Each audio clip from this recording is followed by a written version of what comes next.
Bienvenidos a su canal de la Iglesia Bíblica Bautista Razón para Vivir, con el pastor Jared Suárez.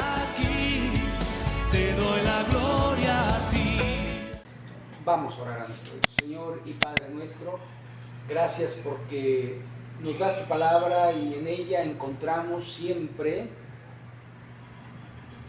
lo que necesitamos para nuestra vida, tu instrucción, tu guía, y rogamos, Señor, que nos hagas entender lo que quieres en nuestra vida y también lo que no quieres, y que nosotros glorifiquemos tu santo y bendito nombre siendo hacedores de tu palabra. Y en el nombre de Jesús, amén. Amén. Podemos tomar nuestro lugar. Muy bien, Damasco es la capital de Siria. Aún en la actualidad es así. Damasco existe como capital, como ciudad. Sin embargo, había una profecía, y recuerden que la profecía bíblica tiene varios cumplimientos.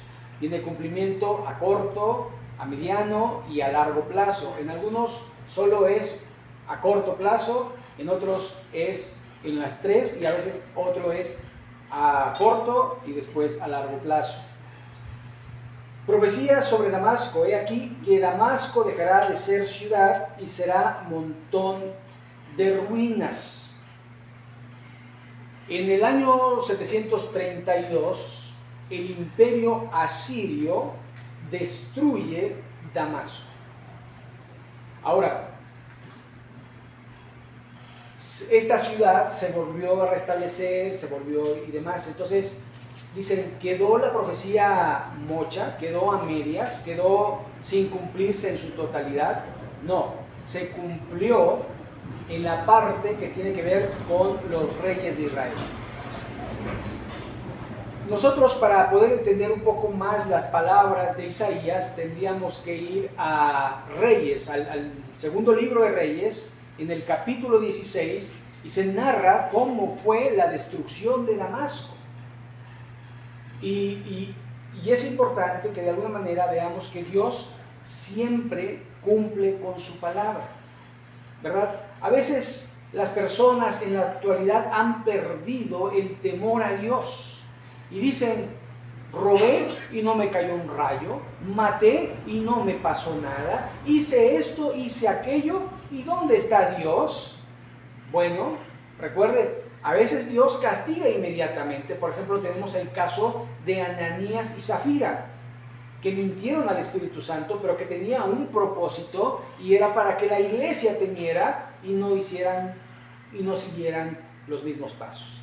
Entonces, pero a veces Dios espera, a veces Dios da oportunidad de vida, ¿verdad? Y en algún momento Dios va a disciplinar. ¿Sabe? Lo que hizo Damasco fue ponerse de acuerdo con Israel. Cuando hablamos de Israel, hablamos de las 10 tribus que se separaron. ¿Se acuerdan? Murió Salomón y su hijo Jeroboam quedó con la tribu de Judá, y era el que quería poner mano dura, ¿verdad? Dice, si mi padre los azotó, yo los voy a castigar con escorpiones, ¿verdad? Si mi padre les daba mucho, yo les voy a dar poco, y va a ser así. Y entonces las 10 tribus se van con Roboam hacia el norte, ¿verdad? Y entonces se denomina Israel, parte de arriba, Judá, parte de abajo. Entonces, los sirios, o los de arriba, los de Israel, hacen alianza. Ahora, cuando habla de Israel, muchas veces se refiere como si fuera Efraín. Por eso a veces dice Efraín, pero no se refiere a la tribu de Efraín, sino se refiere a la tribu que comandaba a las otras 10 tribus. Era, digamos, la jefa, ¿verdad? La tribu jefa. Pero siempre es Israel. Israel. Entonces, cuando hablan de Israel, se refiere a la parte norte de Israel y a las 10 tribus. Verso 2. Las ciudades de Aroer están desamparadas, en majadas se convertirán, dormirán allí y no habrá quien los espante. La palabra Aroer no refiere a una ciudad en específico, porque Aroer también era una ciudad moabita, pero ya vimos los moabitas en los capítulos anteriores, en el capítulo 16 y en el capítulo 15. Pero ahora dice Aroer y dice quedarán desiertas. La palabra Aroer quiere decir desnudo. Y de alguna manera las ciudades desnudas estarán desamparadas, lo cual indica su condición. Por eso es que allí va a decir las características de cómo quedarían desamparadas, enmajadas, es decir, en grupos pequeños, y de alguna forma pues quedarán sin que nadie las tome en cuenta. Verso 3. Y cesará el socorro de Efraín, Israel, y el reino de Damasco, o sea, ambos serán quitados. Y lo que quede de Siria será como la gloria de los hijos de Israel, dice Jehová de los ejércitos, ¿ok? Entonces, la gloria de los hijos de Israel. Y pareciera ser que la gloria de los hijos de Israel es algo bueno, es algo grande, pero después vemos a qué se refiere la gloria de Israel, es decir, la gloria de las 12 tribus del norte. Y será como cuando el segador recoge la mies y con su brazo ciega las espigas, será también como el que recoge espigas en el valle de Refaim. Ahora, muchas veces, no sé si usted ha tenido árboles frutales, pero cuando hay abundancia de frutos, uno zarandea el árbol y los frutos maduros caen. Y eso es lo que uno come, ¿verdad? Entonces, si tiene varios frutos, los zarandea y caen. Pero en el caso de estos, va a dar características que solo había 3 o 4 frutos, lo cual indica que los mueve y no cayó nada. O sea, hay escasez. Esa sería la gloria de Israel, la escasez. Y después menciona el valle de Refaim. Refaim es el valle de los gigantes. Ahí es donde Otoniel pelea con estos gigantes. Ahora, los gigantes de la Biblia, los gigantes del Antiguo Testamento, son como Goliat. Como Goliat, como los hijos de los anacenos, ¿verdad? Si ustedes recuerdan, cuando en el capítulo 13 de Levítico manda Moisés a espiar la tierra, a ver qué es lo que iban a conquistar, y mandó a uno de cada tribu, 2 espías, y fueron a ver la tierra, y regresaron, y 10 vinieron desanimados y atemorizados, porque dice, allí hay gigantes, y nosotros somos como langostas delante de ellos. Esto es una exageración. Una langosta es como de este tamaño, ¿verdad? Son los que vienen en grandes nubes y se comen las cosechas.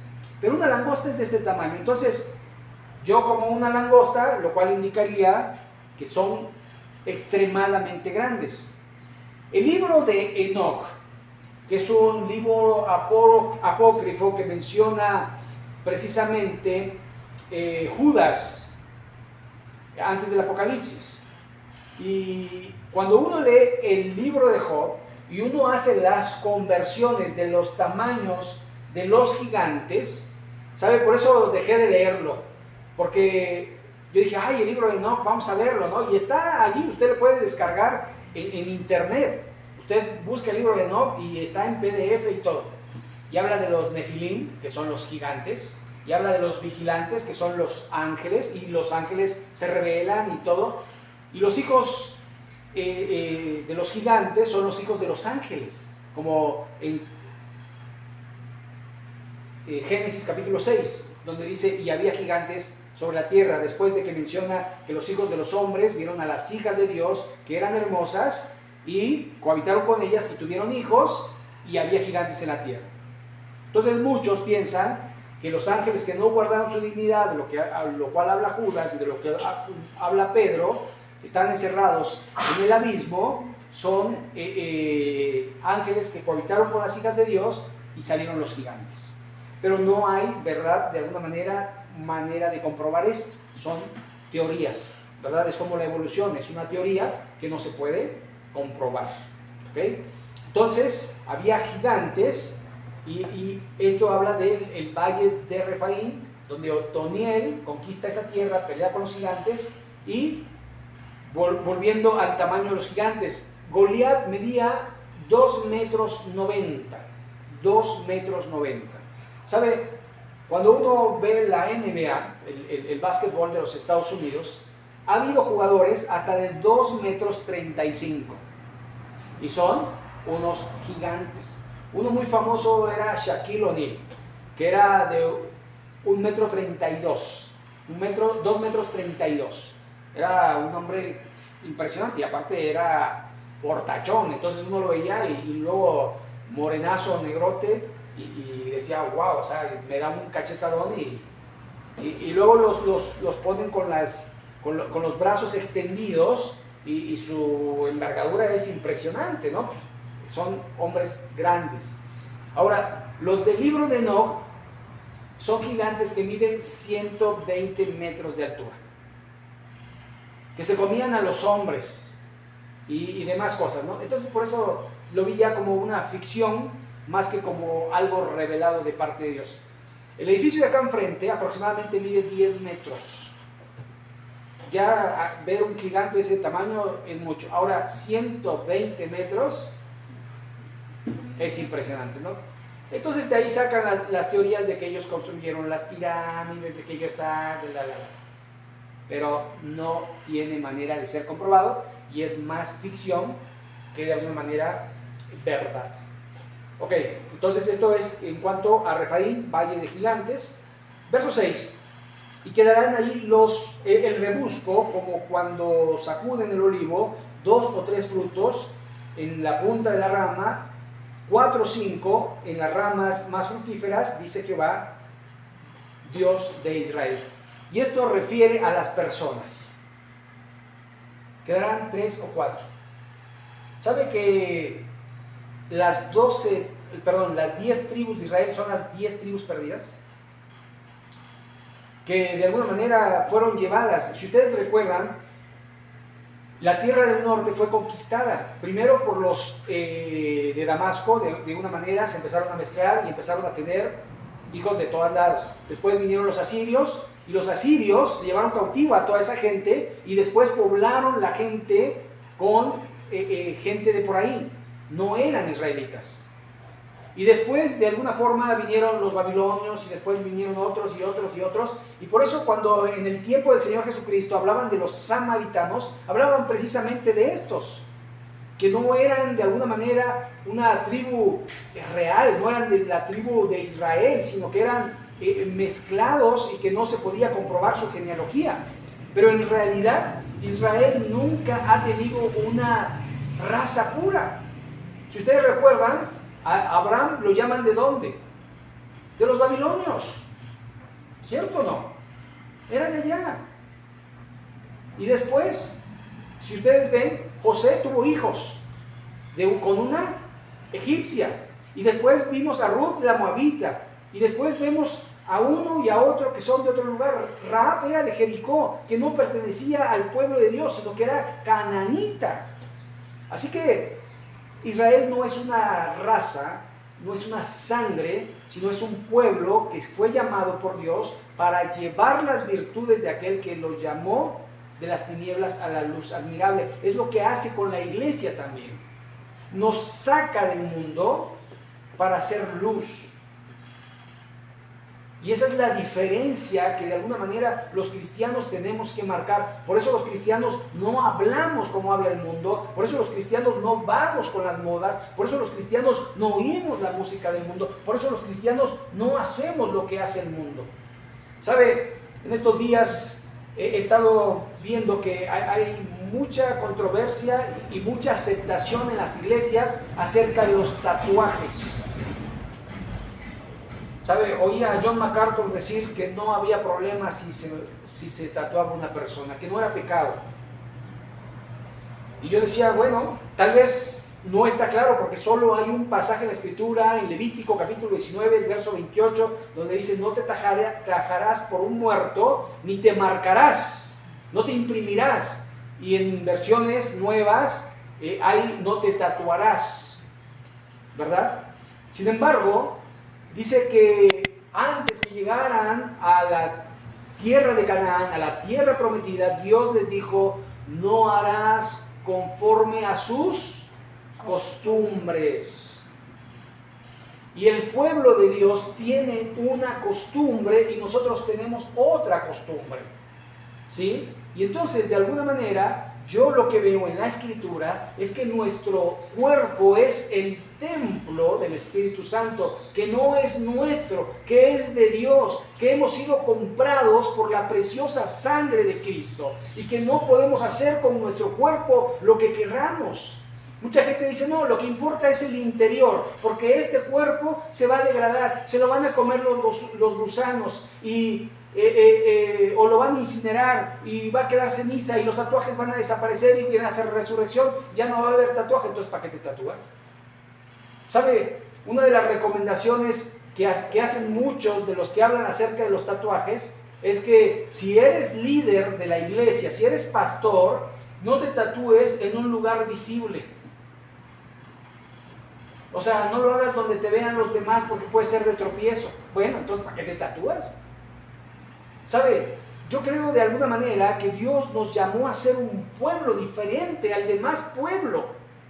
Por eso cantamos diferente, por eso de alguna manera vestimos diferente. Lo que decía la hermana Irma de las minifaldas, ¿verdad? Dice, bueno, pues es que yo no soy del mundo. Soy un siervo de Dios y tengo que diferenciarme entre lo que es de Dios y lo que es del mundo. Y la frase, ¿no?, de Jesús, dad a César lo que es de César y a Dios lo que es de Dios, al mundo lo que es del mundo y a Dios lo que es de Dios. Entonces, de alguna manera, los creyentes hemos sido llamados a ser real sacerdocio, pueblo santo, para que anunciemos las virtudes de aquel que nos llamó de las tinieblas a su luz admirable. ¿Sabe?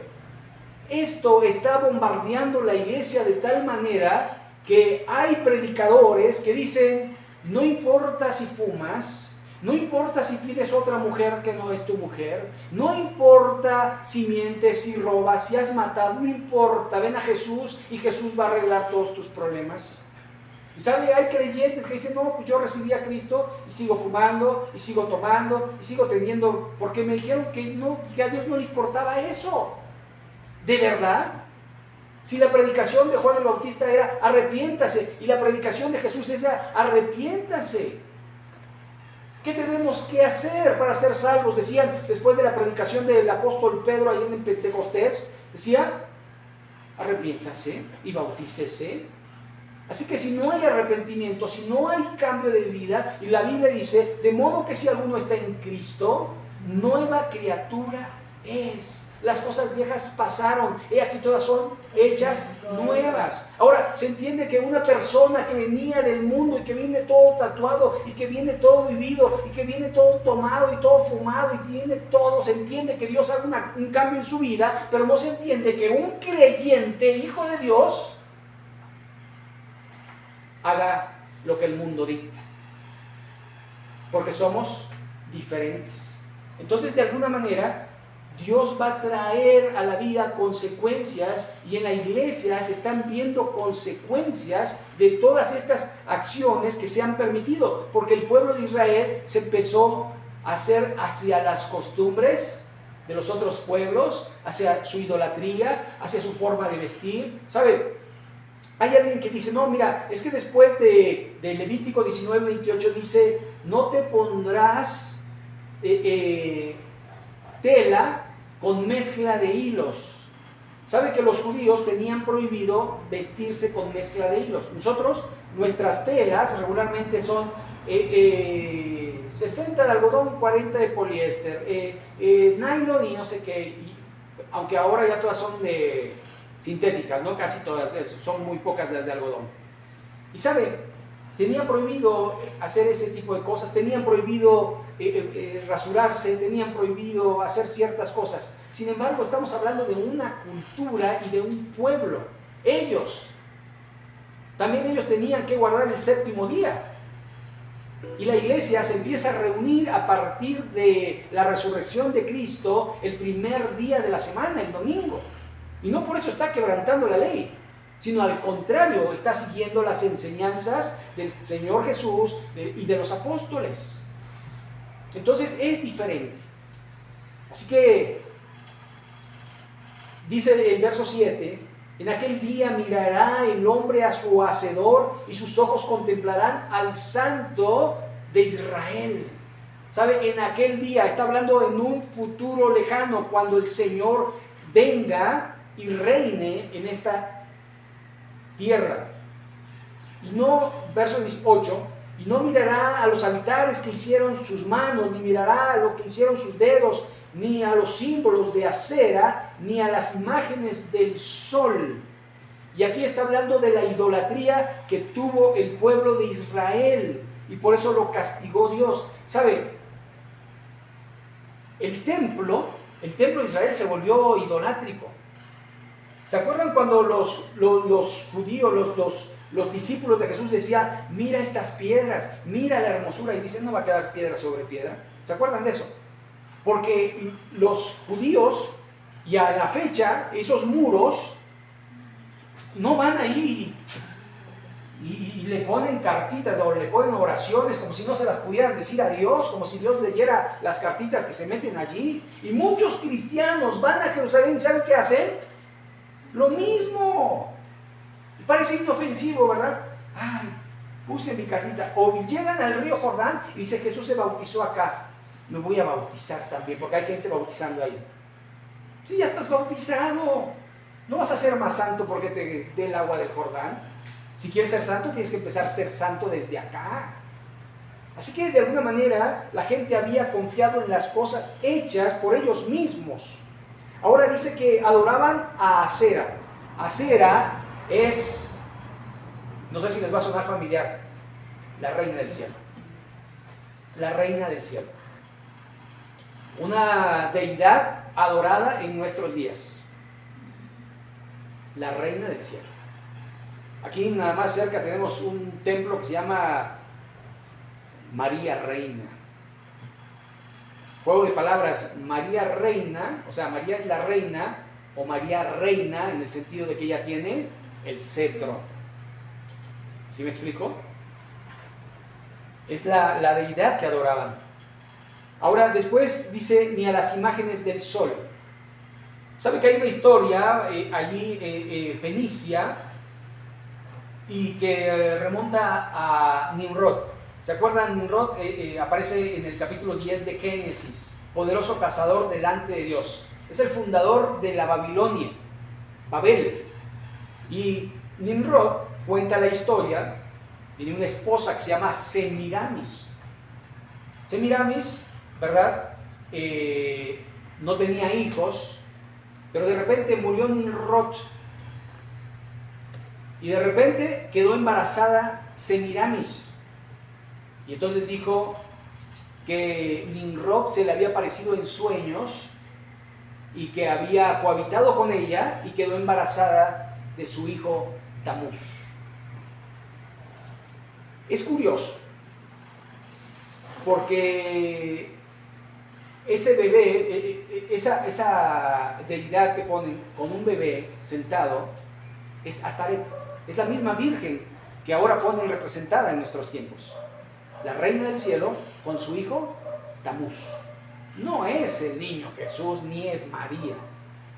Es la deidad babilónica que está representando y la adoración al templo, al dios sol. ¿Saben?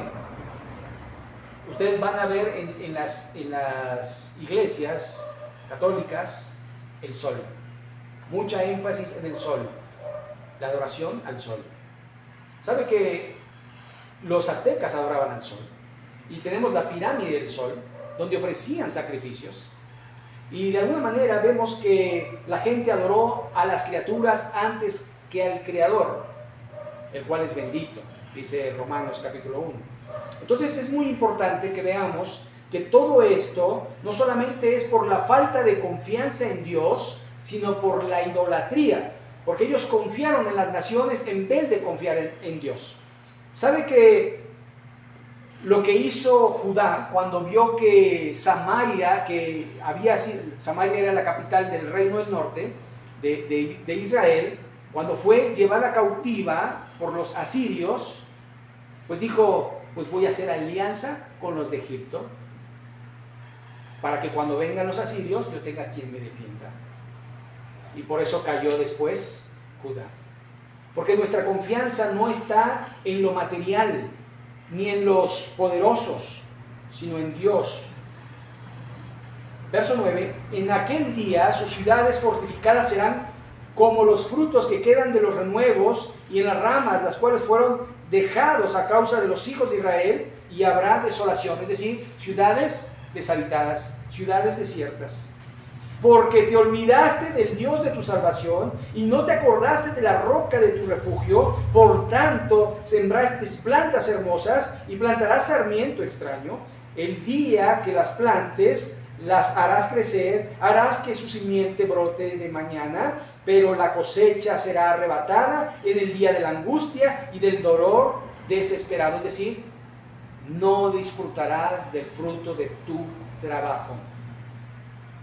¿Sabe? Eso es como cuando decimos el dinero mal habido.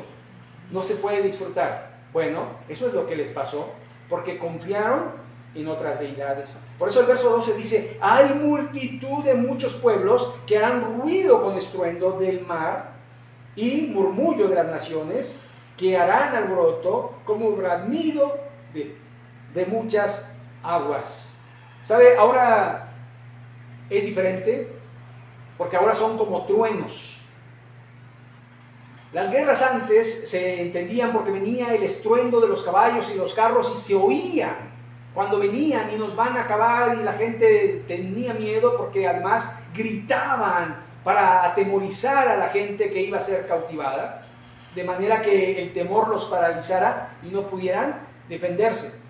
Ahora vemos que hay bombas que suenan más como trueno y aviones que dan pavor, ¿verdad? Los aviones de guerra. Pero al final, de alguna manera, habla de la multitud con la que vendrán los soldados y arrasarán a estos pueblos. Verso 13, los pueblos harán estrépito como de ruido de muchas aguas, pero Dios los reprenderá y huirán lejos. Esto ya no refiere a Israel, sino refiere a Judá. ¿Sabe? Los asirios vinieron a conquistar Israel y en un día Dios mató a 185,000 y no pudieron conquistar una ciudad que estaba en asedio, porque Dios había intervenido, porque Dios tuvo misericordia. Los pueblos harán estrépito como de ruido de muchas aguas, pero Dios los reprenderá, huirán lejos, serán ahuyentados como tamo de los montes delante del viento y como el polvo delante del torbellino. O sea, serán nada, será algo que Dios va a hacer. Dios se los va a llevar. Ustedes van a escuchar después, posteriormente, la historia del Ramsacés y la historia de Senecarib, que es el rey de los asirios. Al tiempo, dice el verso 14, de la tarde, he aquí turbación, pero en la mañana el enemigo ya no existe. Esta es la parte de los que nos aplastan y la suerte de los que nos saquean. Así que de alguna manera podemos ver cómo en el año 722 vino la ruina no solo para Damasco, en el 32, sino en el 22, la ruina para Israel. La palabra de Dios se cumple. ¿Sabe? Pareciera que no.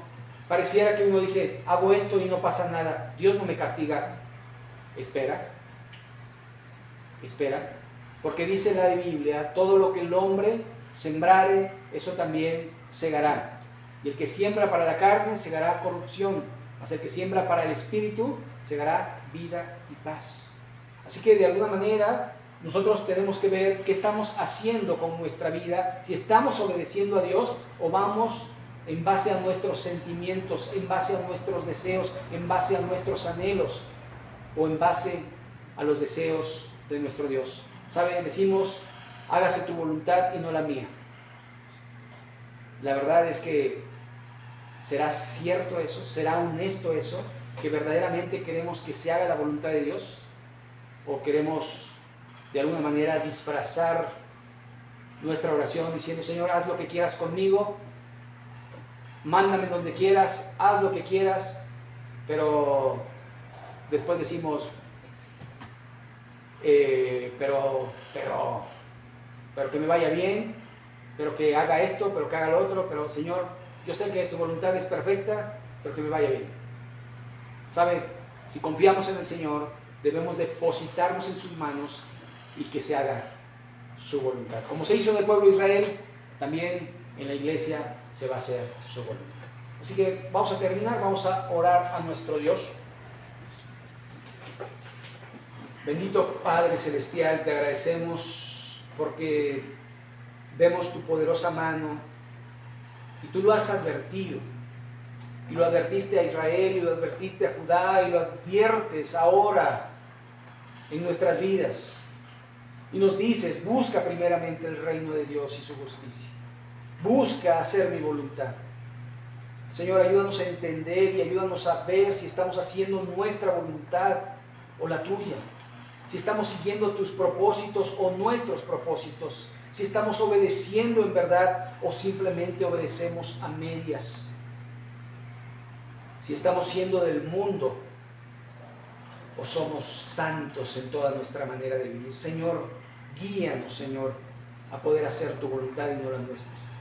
Gracias por tu palabra, porque tu palabra no vuelve vacía y penetra hasta partir el alma, las coyunturas y lo más íntimo de nuestro ser. Señor, que tu palabra, que nunca vuelve vacía, dé fruto en nuestra vida, para la gloria y la honra tuya, y en el nombre de Jesucristo. Amén.